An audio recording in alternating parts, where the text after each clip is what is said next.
Yeah, those ones.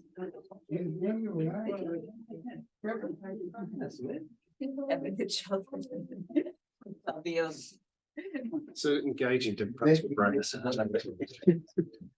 I thought you were going up for a run. No, I just needed something because I hadn't had time to sort of look at my talk for 8. But yeah. And then I went to Port Charming. Yeah. And then the cafe I wanted to work in, but I had to be closed on Monday. So another.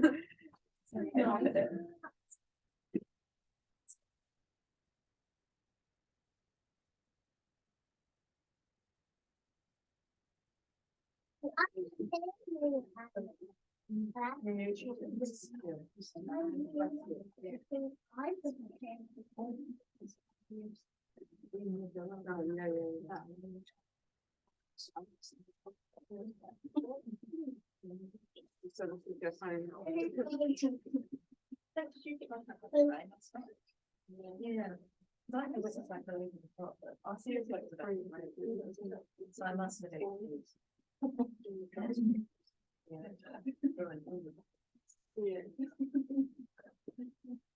Yes, this is from embryos. Yeah.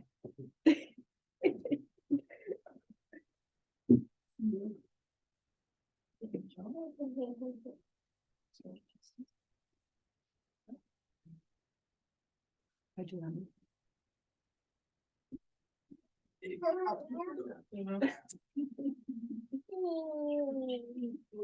That's the one to Yes, yeah.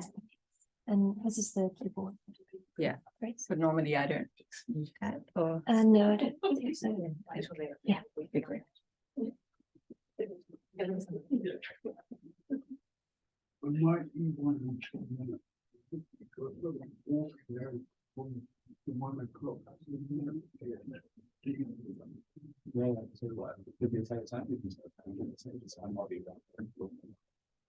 I think I'll be back to that too. Yeah. Okay. Well, we that's fine.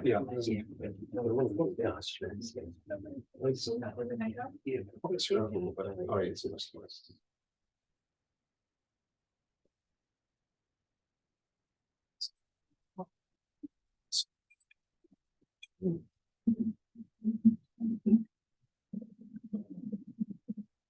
Find the one. This one.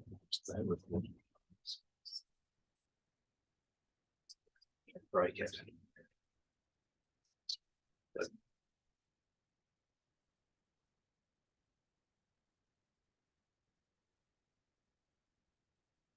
Elizabeth, do you know how to record from this menu? I think it's recording. Has it started? I think it's. I think Molly started it. Okay, Yeah. good. Oh, So I think it's good, but we might be able to see down the bottom there. I think it's that flashing red dot that says next to screen sharing. So I think it's already. Oh, yeah. Fantastic. Okay, well, sure, thanks everybody. It's my pleasure to introduce Katrien Devolder, who's visiting New Zealand on sabbatical at the moment. Yeah, And brought some loud children. We might have to leave the room when it gets so to I'm really intrigued to see how Katrien engaged two quite different parts of your brain. So Katrien's author of an Oxford monograph on the ethics of embryonic stem cell use, and this is kind of interesting. New departure, so I'm really looking forward to hearing this. Katrien's a senior research fellow at the Uhura Centre, which is a preeminent centre for practical ethics, and you produce a number of really interesting YouTube clips. So if you want to see more of Katrien, you can see who interviewing people on YouTube. Thank you. Thank you, John, and thanks for having me here. And it's great to be back. It's not our first visit here. So this sort of research on laziness is very new to me. So it will be work in progress. I know many people say this when they give a talk, but it's true. So anyway, I'll just start it and see how it goes. So yeah, as you probably know, this is Steve Fry, but for those who are not that familiar with Stephen Fry, he is very famous, very successful British actor, author, comedian, quizmaster, screenwriter, director, presenter, podcaster, and so on. So he's probably one of the most productive people in the world of art and entertainment. So he has worked very, very hard. So, I mean, why wonder whether he's lazy? I mean, one option would just be, sorry, how can I? Is it? Yeah, so that's fine. So one option would be to just end the talk here and say, well, of course he's not lazy and we can all go for drinks. But that's probably a bit of a lazy option, and most people wouldn't want to be called lazy, especially not on a Monday. So we'll put slightly more effort in it and think a bit harder. So the less lazy route. But why think you're even remotely interested in that question? I mean, who cares whether Stephen Fry is lazy? I think that thinking about the question actually brings us closer to understanding what laziness is. And I think that, first of all, that's philosophically interesting, because many philosophers and non-philosophers as well actually mention laziness. Like everyone seems to sort of talk about laziness, or they sort of touch upon it, but no one really sort of defines what laziness is or delves deeper into the topic. So it's very much an under-theorized concept.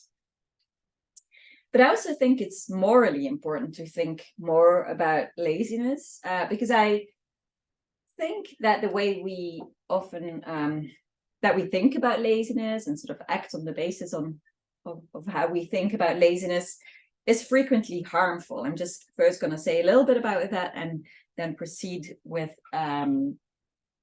Stephen Fry. So I think that the concept of laziness has strongly negative connotations. I mean, we call someone that we take to be lazy a sloth, a deadbeat passenger lump, parasite, wastrel, couch potato, so very negative terms. And this is the sort of image that often comes to mind when we think about lazy people, which is not very flattering. And even though we don't often look or act that way, research suggests that laziness is actually one of the most commonly ascribed weaknesses, self-ascribed weaknesses, even in people who work very hard, like Stephen Fry, or like Barack Obama, who claimed in several interviews actually that the trait that he despises most in himself is his laziness, and he blames his laziness on being Hawaiian. So even people work very hard. So people often see this as a real sort of personal defect. Even, and apologies for citing this dreadful book, I have to admit I read it, which is sort of embarrassing, but I listened to it on the plane from England to New Zealand, and that was sort of the most I could take in, I guess, because the average chapter is 2 minutes, and so it's very, very good for long haul flights. Anyway, Prince Harry said, yeah, I also didn't want the press coming for me to be called, I just notice that I'll just read it, otherwise that's fine if I can. I can't. Can drag them through like Mark's got it. Let's go active speaker. Yeah. Yeah, thank you. I also didn't want the press coming for me to be called lazy. I shuddered. I never wanted to see that word attached to my name. The press had called me stupid for most of my life, and naughty and racist. If they dared to call me lazy, I couldn't guarantee I wouldn't go down to Fleet Street and start pulling people out from behind their desks. So just as an example of how strongly people feel about this, he even finds it worse than being called racist, which is quite weird, but anyway, that probably says more about him than about the average person. All right. So, but people don't see laziness as only as a personal defect. I'm just trying to coordinate two computers. So laziness is typically not only considered a personal failing, but also a moral one. So for example, it's seen as related to one of the 7 deadly sins, sloth, in Christian thought. But interestingly, negative judgments about laziness can be found across different cultures. So in all 5 major religions, for example, we can find texts that explicitly criticize laziness. So we judge others for being lazy, we judge ourselves for being lazy. We're clearly bothered by laziness and by lazy people in one way or another. And I think there's reason to believe that our current use of the concept of laziness results in widespread and significant harm. It sort of plausibly results in what social psychologist Devin Price refers to as the laziness lies. So that's a belief that our worth is dependent on our productivity, that we can and always should do more, and that we can't trust our own feelings and limits. So if we feel like resting, we don't really trust our feeling that we've reached a limit. We think we're just being lazy and we should just continue to do more. And these, arguably mistaken but widespread views result, as we know, in burnouts, in profound anxiety and low esteem when we can't live up to the expectations of a productive life. They also importantly impede access to appropriate help, so including medical help, because once you get the laziness label, then it often means the end of a search for or an offer of medical help. So if you think of chronic medical conditions like chronic fatigue syndrome or long COVID, people are often get the label, you're just being lazy, so they don't go see the doctor, or the doctor doesn't offer help. Or people with mental health conditions, like you have ADHD or something, you might just be called lazy, and that's where you sort of that's it. Then it's like your own fault, and you don't get the help that you need. And then importantly, attributions of laziness also frequently result in discriminatory practices, which of course may have serious implications for access to employment and other services like healthcare services. So for example, people with obesity are often swiftly labeled as lazy, and because of that label, they frequently miss out on job opportunities. And there's also research that shows that, for example, people without a home, without work, are labeled lazy very swiftly, or certain ethnic groups are labeled very swiftly, and then don't get the help if that is what is required in that particular situation.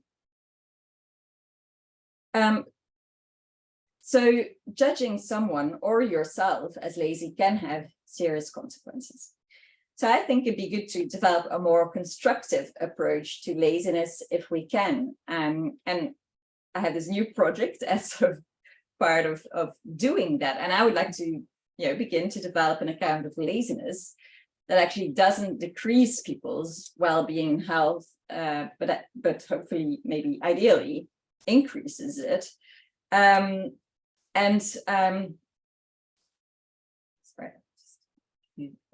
Slides. Yeah.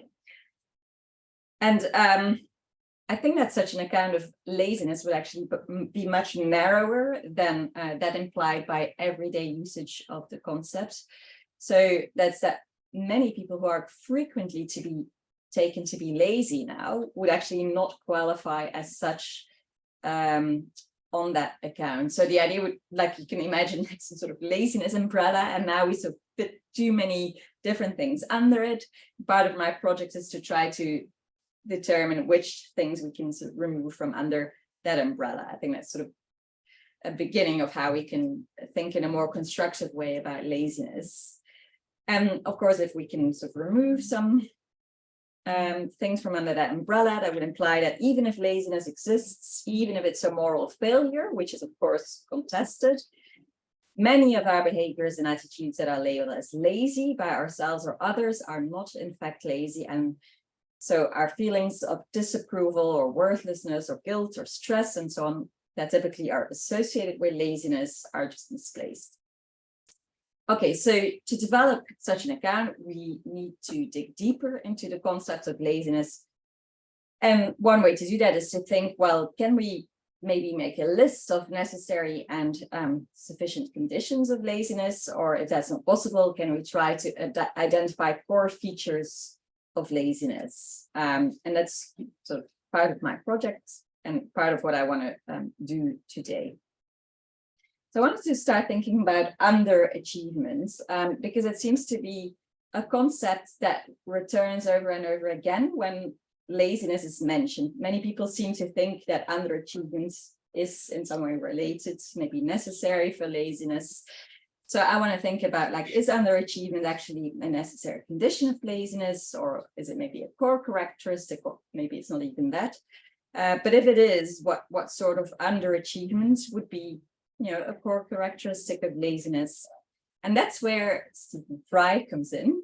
As he seems to think that the reason why he's lazy is the fact that he actually far underachieved. So Stephen Fry has this podcast series, which I can truly recommend. It's called 7 Deadly Sins, and in each episode he discusses a sin and he applies it to his own personality, his own personal defects, and so on. And in the 8th episode, he discusses sloth, which he pronounced as sloth. I'm not sure what the correct pronunciation is. And he considers that his very worst sin. So he says, I can well put my hand up and have the confession dragged from me that it's for me the first sin, the sin of all the sins with which I most identify, but whose baleful influence on me I most deeply despise and most bitterly regret. Now, of course, sloth is not synonymous with laziness, but many, including Fry, seem to understand laziness as an important, if not the important aspect of sloth. So I will understand any references to sloth here by Fry as references to laziness. And so Fry goes on to wonder why, of all the sins that he exhibits, sloth or laziness is his worst sin. And he writes, well, I do work hard, too hard perhaps. I don't seem to possess the ability to relax, do nothing. So why am I saying that I rue my sloth? Why do I claim to bemoan my inactivity, lament my laziness, lethargy, laxity? Why, given the foregoing boastful recitation of my industry and diligence, do I now affect to deplore my indulgence? Surely I'm postering, surely it's just fake modesty. Now, it could, of course, be fake modesty, but somehow I don't think it is when he talks about it. I do think that he genuinely worries about his laziness, and I'm interested in that. So Fry explains that to understand his self-criticism, we actually need to consider sloth in connection with another one of the 7 deadly sins, known as pride. So to see oneself as slothful or lazy requires, according to Fry, a high opinion of oneself and one's possibilities. You see, the insufferable pride in me maintains that I'm smart and talented enough to have achieved things of real value and purpose and point in my life. I have, I know, far underachieved given the attributes of my birth. So according to Fry, then, one core feature of sloth or laziness is underachievement. And pride can make one aware of one's underachievement. So it allows one to sense that one's capacities, talents, and luck were actually sufficient to achieve much more or more valuable things than one has in fact achieved, and that one failed to achieve more or more valuable things because one was lazy or slothful. So according to Fry, this laziness is actually compatible with a high level of achievement. So even when brought about through hard work, provided that one's level of achievement nevertheless falls short of what one could have achieved, provided that is one underachieves. So again, what I'm interested in is the question, is underachievement characteristic of laziness? Maybe a necessary element of it, and if so, what sort of underachievement? Just two qualifications briefly. So you can understand laziness as some sort of inclination to something. So perhaps an inclination to avoid exerting effort for a certain reason. And perhaps that is what, for example, Barack Obama had in mind when he described himself as lazy. Perhaps he just meant that he has this sort of inclination. He's often tempted to shirk effort. And if you understand laziness in that way, it's of course quite easy to see how it is compatible with high levels of achievement, because it may simply be that so the lazy person is self-disciplined enough to override the inclination. Wow. And so I agree that we sometimes use laziness to refer to an inclination. We also sometimes use it to refer to the manifestation of that inclination as it manifests itself in an action or in an omission. And that's the sort of use I'm interested in here. And I think it's less clear how manifest laziness can be compatible with high levels of achievement. And then another thing to note is that I will be describing laziness as a moralized concept rather than as a purely descriptive one, because I just think that a moralized account is a little bit closer to how people typically think of laziness as something negative, something that deserves criticism. And yeah, sometimes we use it in a more positive way, I think, laziness. So when we say, oh, I enjoy this perfectly lazy Sunday afternoon. But even this use, I think, implies that being lazy is only acceptable maybe on a Sunday afternoon, like suggesting that it's something we normally also minimize or avoid. It's sort of something that is pretend or wrong that can be justified under certain circumstances. Okay, laziness as underachievement. So underachievement is obviously something relative. It implies that one achieves less than something, less than what. I think plausible candidates less than could have achieved. So less, and a way to understand that is less than one was able to achieve. And I think that's close to how Fry describes his underachievement. It's not so clear what exactly that means, and I'm gonna take you through some cases to dig a little bit deeper into that, either to make it clearer or more confusing, probably. So, and these are all cases that involve the same sort of scenario where someone tries to bake a good complicated cake, but somehow it doesn't work out very well. So this is on incompetent Isaac, and he makes this rather complicated cake for his daughter's 8th birthday. And though he has the energy required for his baking project, puts in significant effort, the cake is too dry and the shape isn't quite right. The reason, well, Isaac is truly hopeless at baking. He just can't do it. Like even if he did a baking course, he wouldn't be able to do it. So is he underachieving? I don't think so. If he's truly hopeless at baking, he's not. He's not able to bake that cake, given his lack of skills and talents, and it's probably unreasonable to expect him to have that ability. So I don't think he's underachieving. I think he just lacks achievement when it comes to baking the cake. And this is through something that is beyond his control. It's not his fault. So likewise, if I lose a race against Usain Bolt, even though I ran the fastest I've ever run, I don't think I'm underachieving. I simply don't have that competence to win against one of the greatest sprinters of all times. It's not reasonable to expect from me that I would be able to do that. I think I just lack achievement in this case through no fault of my own.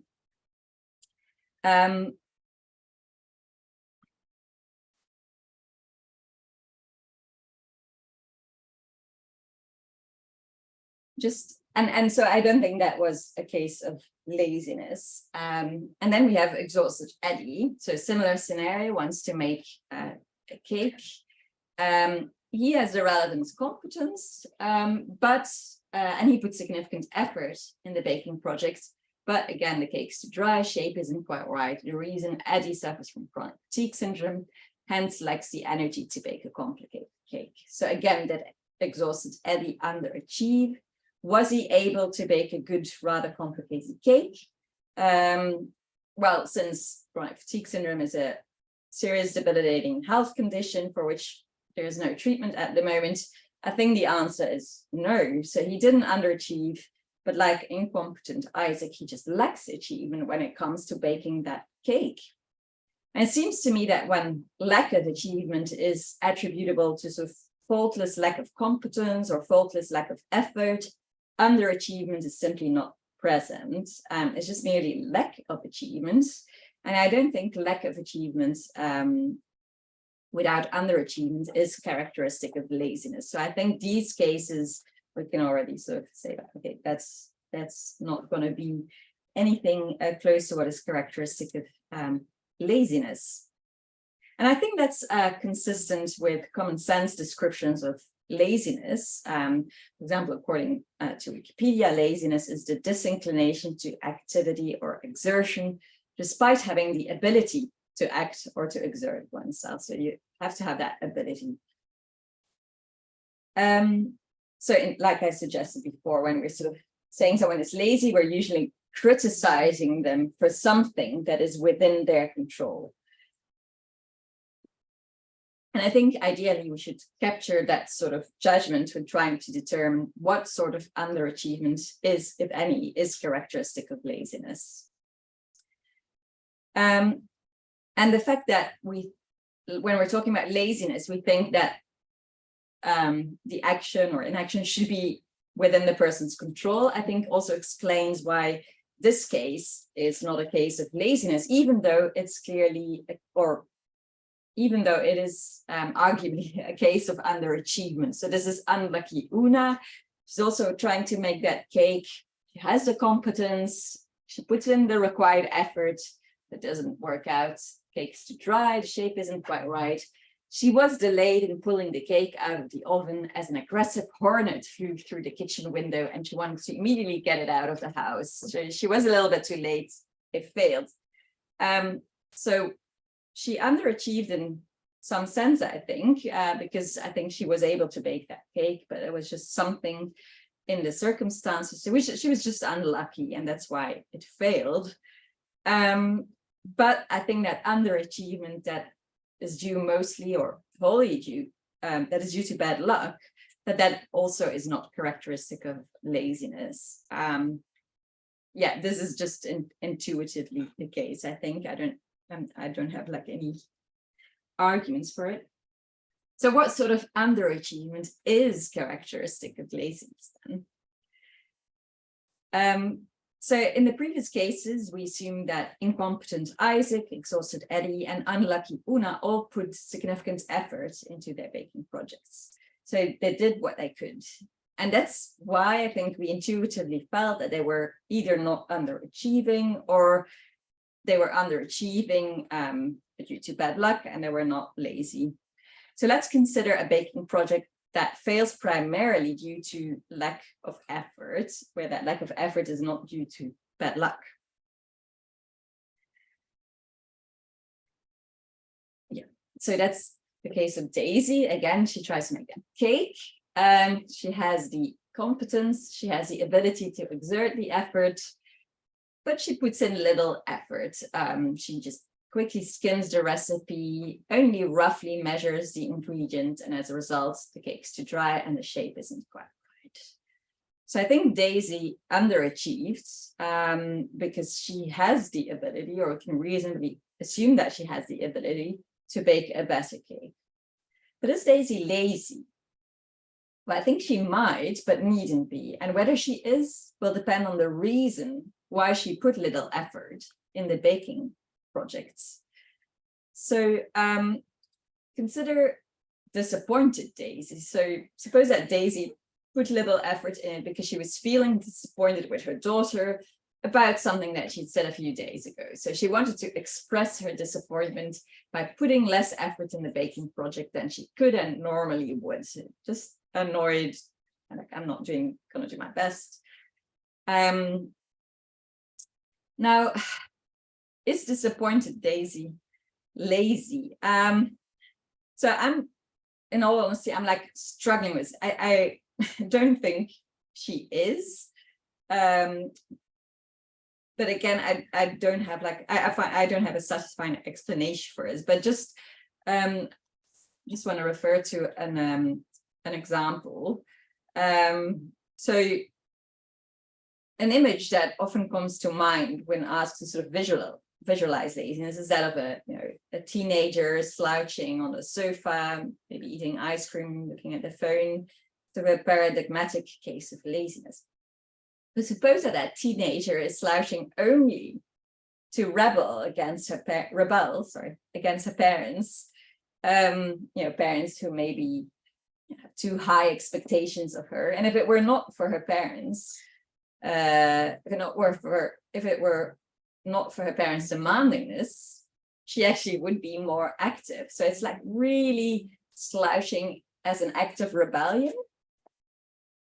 So I think it's much less clear that that is a case of laziness. But again, like I realize I need to say more about why that is the case. So I think it has something to do with the fact that it's not primarily motivated by inclination to shirk effort. But I want to develop this a bit more. But for now, just gonna say what I have to say about it. You also have real life variants of disappointed daisy. You might have heard of the Chinese Tangping group or the lying flat movement. So it's a movement that encourages people to literally almost lie flat, like in hammocks and so on, and opt out of the struggle for workplace success and overconsumption. So it's a form of silent resistance against China's hyper-competitive work environment. It's interesting because the government actually seems to feel threatened by this movement because they have censored like the website and everything. And the guy who started it's quite interesting. So he used to work very hard. The guy who started in a factory, like 12 hours a day, and then thought like, what am I doing? And then decided to take on just enough jobs to survive. He lives at his parents' place, does the occasional acting job, and like when he does acting, like he just plays a corpse, so he really does to a minimum. And he also does some philosophy, so he sees that as the ideal life. But it's an act of rebellion, and you have a different movement. It's called quiet quitting, so where you just do the minimal requirements of your job.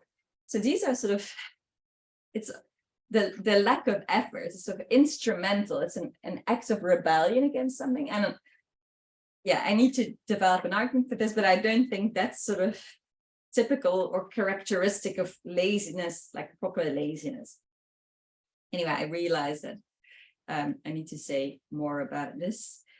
But then, sorry. I just want to think about another case. So we had disappointed daisy. So I don't think that's laziness. Then we have relaxing daisy. So her reason for putting in little effort in baking a rather complicated birthday cake for her daughter is that she wants to watch a Ben Stiller movie. She just want to relax, just do something very easy that doesn't require much thought. But there, of course, is not enough time to do both. So she sort of quickly does a bad job with the cake, and she has enough time to watch that Ben Stiller comedy. So I do think that relaxing daisy is lazy. And I think it has something to do, and maybe you have been thinking that all along, but with the phenomenon of weakness of the will. So we might think that relaxing daisy is lazy, because without that, she really thinks that watching the Ben Stiller comedy is a better thing to do than baking a good cake for her daughter's birthday. I mean, we suspect that she's really acting sort of freely and intentionally against her own judgment about what she has most reason to do. And this would be on one popular understanding of the concept, an instance of weakness of the will or acrasia.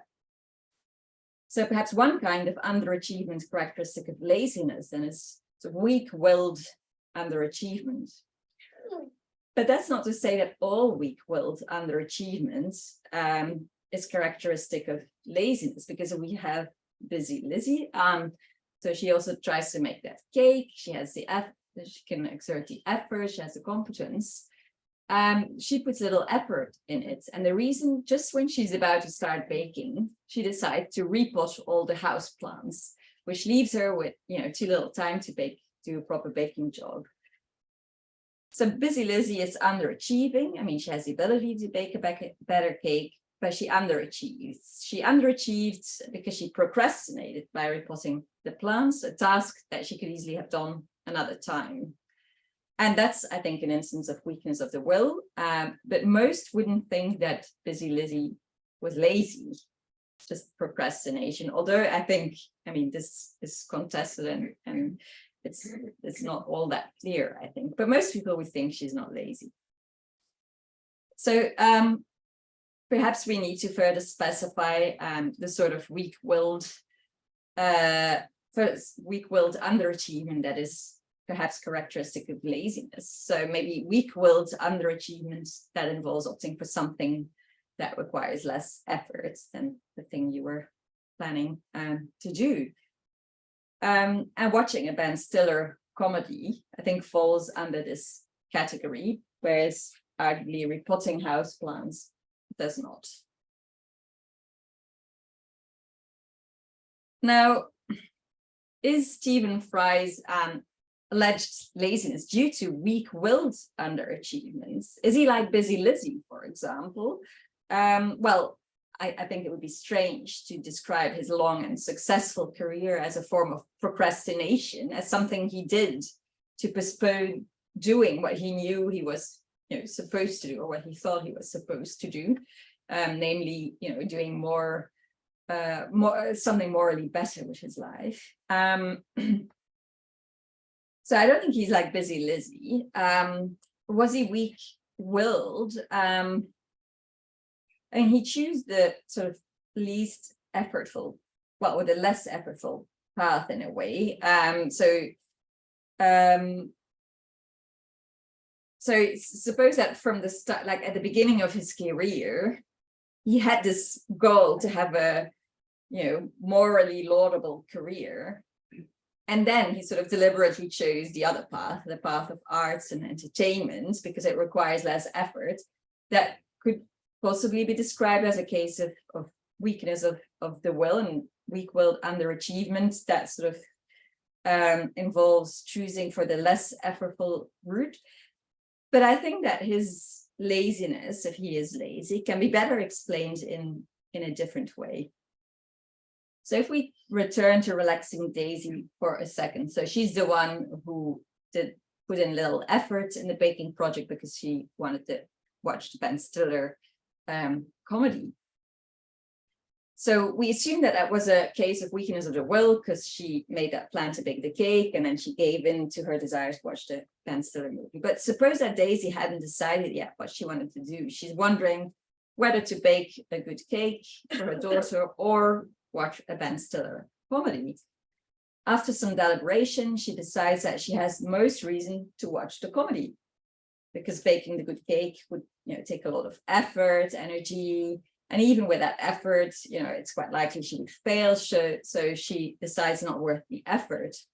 That would no longer be a case of weakness of the will, because it's not like she had this goal and then gave in to her inclination to do something else. She just decided to pursue another goal. And then once she decides what to do, watch that Ben Stiller movie, she exerts maximum effort to achieve her goal. I mean, she makes herself a cup of tea, she finds the remote control, she wraps herself in a cozy blanket, pays attention to the comedy, she does everything to achieve her goal. So the fact that she's not weak-willed in this scenario and that she exerted maximum effort to achieve her goal doesn't really get her from the laziness hook.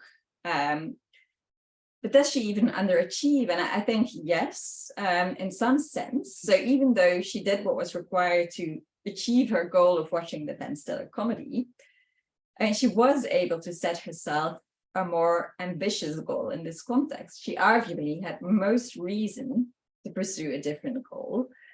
one that required more effort, namely baking a cake for her daughter and making her daughter happy with that cake. But she chose to watch that Ben Stiller movie instead, because it required less effort than baking the cake. So I think you could frame it as she chose an under-ambitious goal, and the reason, or the primary reason why she did so, was that it required less effort than baking the cake, than the goal that she actually had most reason to choose in the circumstances. So perhaps the second type of underachievement, and there might be underachievement characteristic of laziness, and this, to be clear, this is probably not an exhaustive list, is underachievement that involves choosing an underambitious goal, and you choose that primarily because it requires less effort. And an underambitious goal is a goal that you sort of have less reason to choose. So there's a moral aspect in that, which makes it a bit confusing. And the reason you choose that is because it requires less effort. So, and I'm almost finished. So if Stephen Fry has been lazy at all, which is, we can debate then, I think that the reason has something to do with the fact that he initially chose this sort of under-ambitious goal. He chose sort of the path of least resistance. He chose that because it was, or partly because, or mainly because it was less effortful. I mean, the world of art and entertainment is sort of where his talents lie, what he enjoys doing. He was actually at the time able to choose a more morally laudable path given his talents and so on, but he didn't choose it because it would have required more effort. But of course, then one question is like, suppose that is true. I mean, once you choose an under-ambitious goal, does that make all your subsequent attempts to pursue that goal lazy, like all the rest that he did in his career? And that seems quite unlikely. So I think, this may sound a bit implausible, of course, but like as long as Fry could quite easily change his sort of initial goal choice, like to go in the arts and entertainment industry, I think his subsequent attempts to achieve that goal were perhaps a little bit lazy. But at some point, it just became more difficult to change careers. It became clear that, he was very good at realizing the goals he had chosen.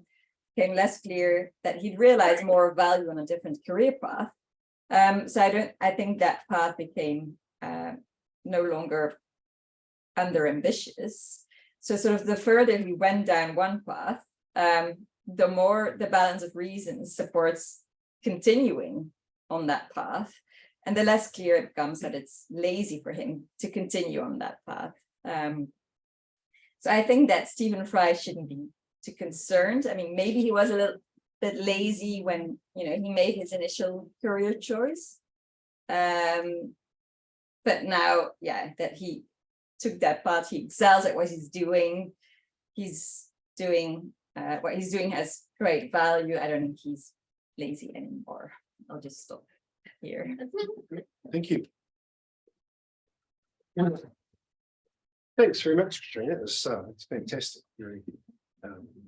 Very thought-provoking and stimulating. We're just going to see if there are any people on. So maybe do stop share. Any questions remotely, first of all?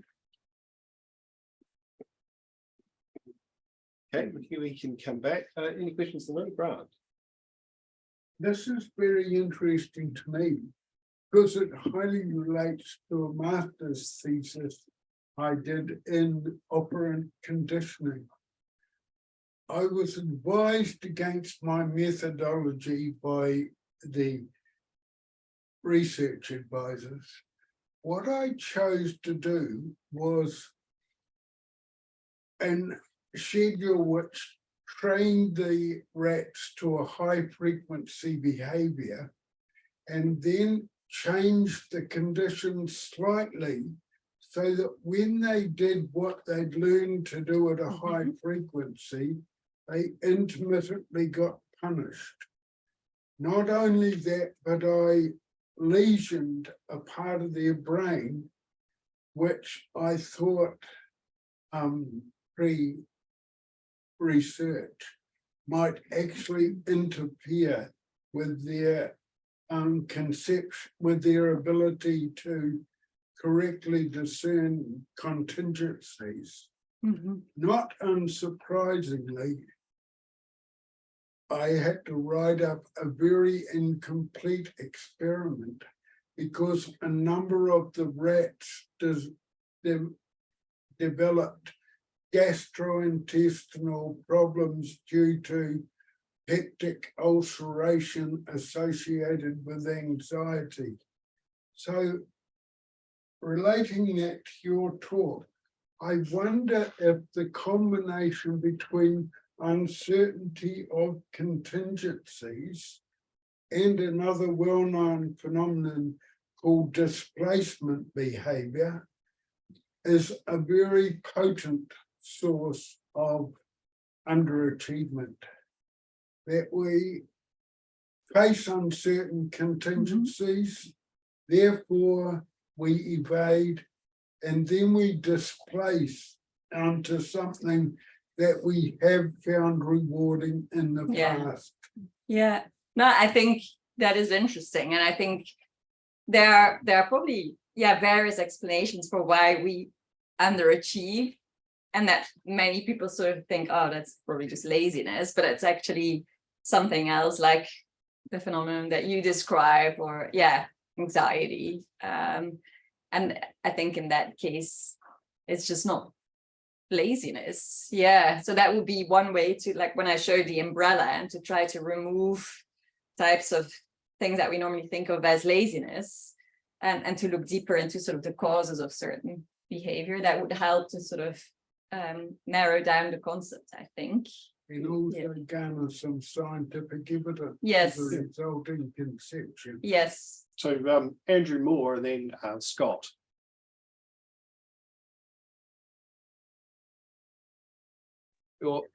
Sorry, thanks, John. Finally got my mute off. Thanks, Katrien. That was terrific, very interesting.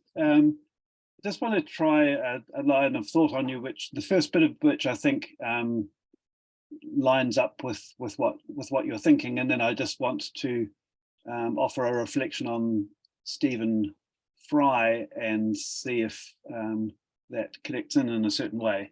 Okay, so now to make it a bit more concrete, you made a nice distinction, I think, between low and high achievement, and obviously there might be a range and a spectrum there, and you distinguish those from, as I understood it, from underachievement and overachievement. And the underachievement overachievement one, as I understood it, was it operated on a kind of individual based capacity sensitivity. So if somebody has a high capacity for something or other, then we might expect perhaps higher achievement from them if they're active in a certain area, and similarly if they've got only limited capacity in the area, then what you might think of as fairly modest or low achievements might be nevertheless by no means underachievements, perhaps the best ones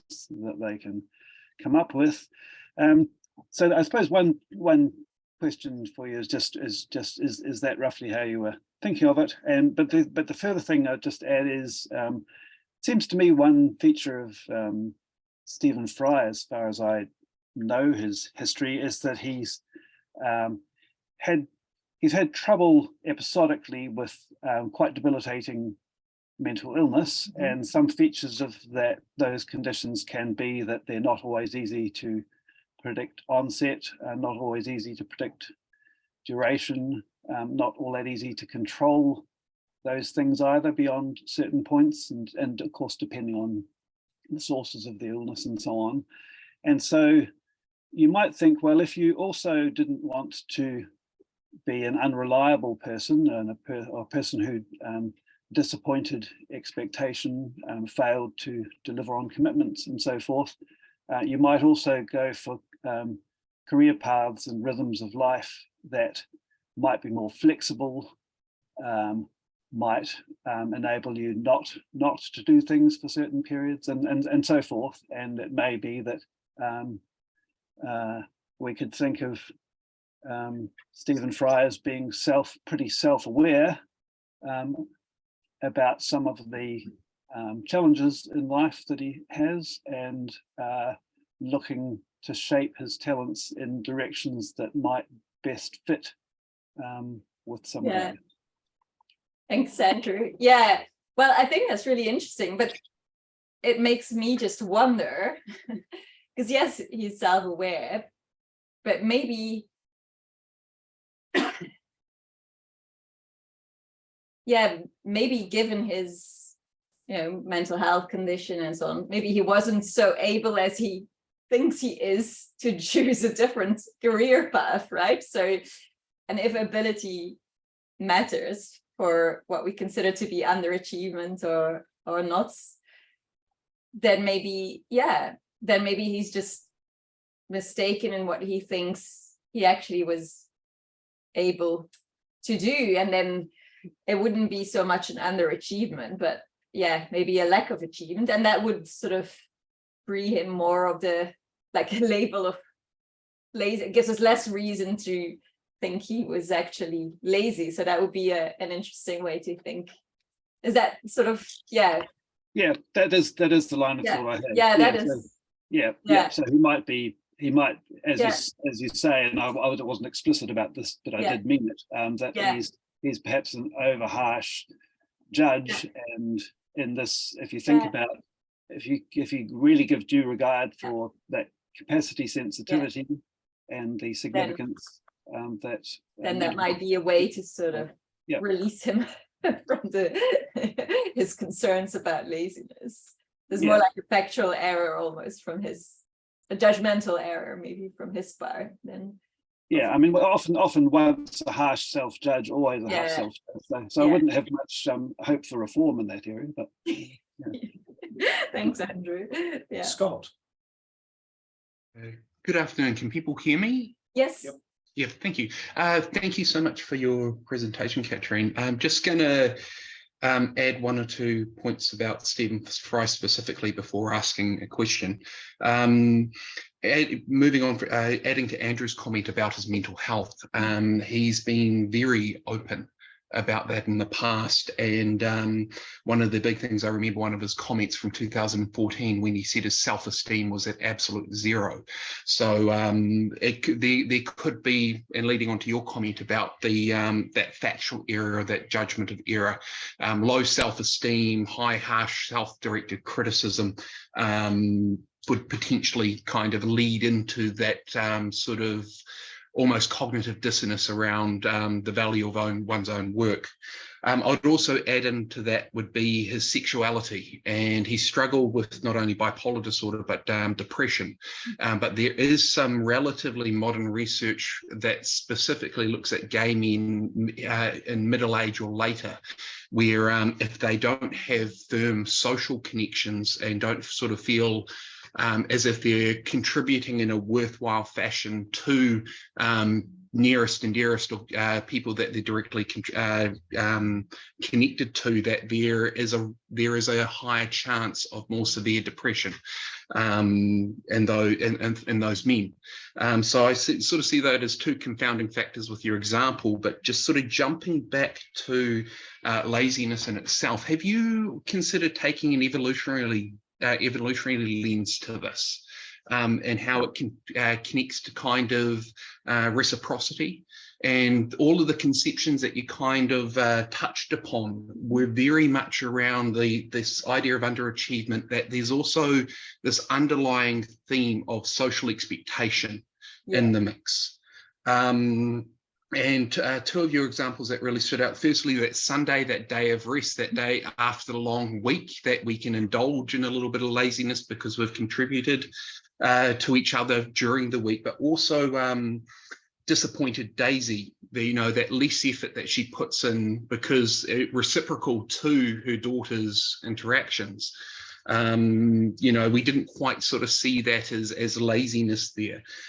So my question has been, have you thought about it through that evolutionary lens, particularly around the fact that there does seem to be this idea of social expectation in the mix, and also that moral element of it, given that when we used to live in more social groups and be far more socially connected, if you weren't pulling your weight, you were putting the entire social group or your entire community at risk for your lack of effort.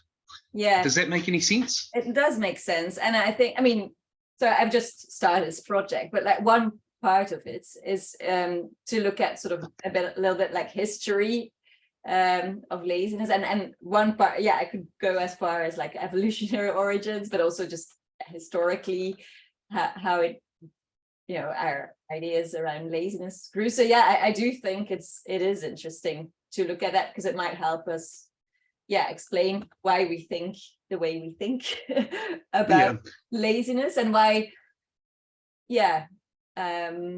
but I also that would be just one part of it, because also like for example the lazy Sunday, I don't know whether resting for 2 hours in order to recover and be very productive the next day, I'm not even sure whether that would be laziness, whether we're sort of correct in labeling that as laziness, or just rest, instrumental rest or something. It does. And a quick question from me, and then Neil. So these are a couple of connected ideas that may or may not be useful. But I was kind of thinking, with the examples you were talking about, there's a relationship between the judgment of laziness and what people were doing, their reasons, and a kind of goal. So one distinction might be between laziness, where the goal is one that the agent has set themselves, and ones where there's a kind of goal that other people can appeal to too, and that would be two, both be normative, but interestingly different ways. That's one thing. But the thing I was thinking about was imagine adolescent Adam. Adolescent Adam is 14 and he wants to make a cake for his sister who's 8. And he's actually quite good at the kitchen. He could do it. He could do it quite well. But he just lies on the couch and I can't. And he feels bad about it. He thinks, I'm just a lazy person. This is terrible. And suppose also that counterfactually, a year later, adolescent Adam's hormones have settled down and he would have got off the couch and made a cake for his sister. So the thing I was wondering about was what you're discussing with Andrew about the extent to which we're first person authorities on our reasons. And reasons operate in two ways here. There's the kind of reason that you thought you had for a particular action, and then there's the looking back of Stephen Fry and the evaluation of a set of actions in relation to that goal. So I thought one thing to think about is, and there's quite interesting literature on it, whether we're first person authority about one's own reasons. So I think, well, I'm not sure. So would that be, because like when I was thinking about weakness of will, so I thought that was because that's mainly from you. Is that sort of what you mean? Because that would be. Well, I was thinking that one plausible way of reading it out of Adam is that he thought that he could, but actually what's going on in he was making a mistake. And so that looks like an instance where we wouldn't view him as being having first person authority over his own reasons, his own mental state. That was the thought. Like Stephen Fry, who is mistaken about like his ability to do in another career. Okay, that's interesting too. Neil, did you want to? Oh yeah, thanks very much, Katrien. I just I thought what you were doing was really good, and it began to persuade me that maybe there is some reference for the word laziness. But of course, it's possible that that's just a mistake, isn't it? That rather like the word weed, there's no actual reference for it, except the attitude towards a particular, in this case, usually small plant, but who knows, you might be applied in various ways. So, I mean, had you thought of the possibility that actually laziness has a function to get people to get up and do stuff, Yeah, but really has no reference beyond the function and a bit Yeah. of kick up the pants because it sounds a bit nasty to be called. yeah, Lazy. yeah, I think it's possible. But I do think there is something there that, well, I hope to find something that we're all sort of referring to the same thing somewhere, but See, yeah, but I'm not sure. I mean, like, I'm not sure. Yeah. I think we're at time for one more very quick question. Josie, Elizabeth. was it? Oh, no, okay, all right. I had Two. okay, very quickly. I had coincidentally reading a book about food policy, and one interesting thing that they talk about is that often people's choices around unhealthy food are categorized in a sort of a way a little bit similar to what you're doing with laziness, is sort of making unhealthy choices because they're lazy. And somehow let the wherewithal. So it's a sort of moral criticism Yes. about people's poor nutritional choices.